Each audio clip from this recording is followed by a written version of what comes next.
destroyer Maddox reported it was attacked by a North Vietnamese patrol boat.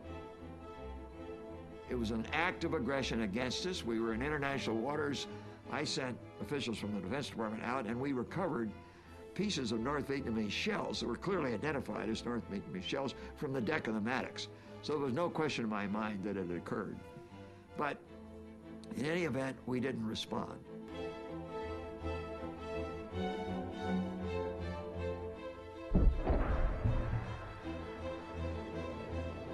Two days later, the Maddox and the Turner Joy, two destroyers, reported they were attacked. Where are these torpedoes coming from? Well, we don't know.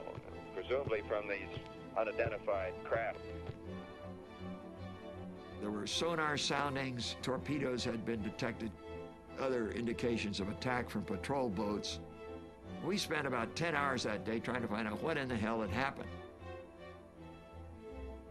At one point, the commander of the ship said, "We're not certain of the attack." Another point, they said, "Yes, we're absolutely positive." And then finally, late in the day, Admiral Sharp said, "Yes, we're certain it happened." So I reported this to Johnson, and as a result, there were bombing attacks on targets in North Vietnam.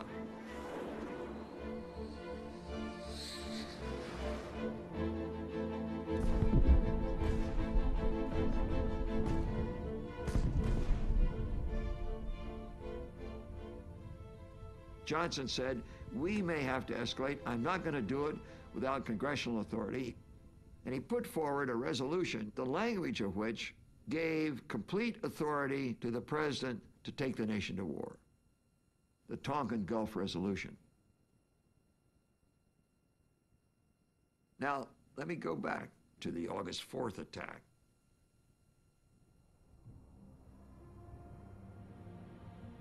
Well, there apparently been at least 9 torpedoes in the water, all missed.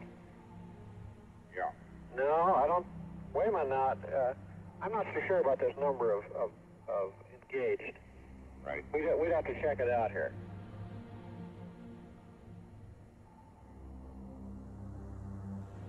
He said many of the reported contacts and torpedoes fired appear doubtful. Freak weather effects on radar and overeager sonarmen may have accounted for many reports. Okay, well, I'll tell Mr. McNamara this. That's the best I can give you, Dave. Sorry. It does appear now that a lot of these torpedo attacks were from the sonar man, you see. And they get keyed up to things like this. Everything they hear on the sonar is a torpedo. You're pretty sure there was a torpedo attack, then? Oh, no doubt about that, I think. No doubt about that. No, it was just confusion. And events afterwards showed that our judgment that we'd been attacked that day was wrong. It didn't happen. On the night of August 4th, 1964, President Johnson appeared on national television.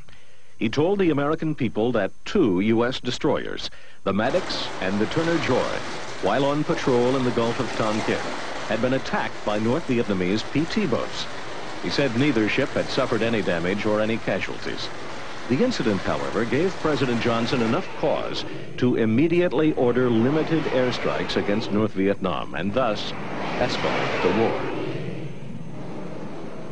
Shortly thereafter, on August 7th, the U.S. Congress passed the Tonkin Gulf Resolution, which gave President Johnson blanket approval to continue his policies in Vietnam, and specifically allowed the President, as Commander-in-Chief, to take all necessary measures to repel any armed attack against the forces of the United States and to prevent further aggression.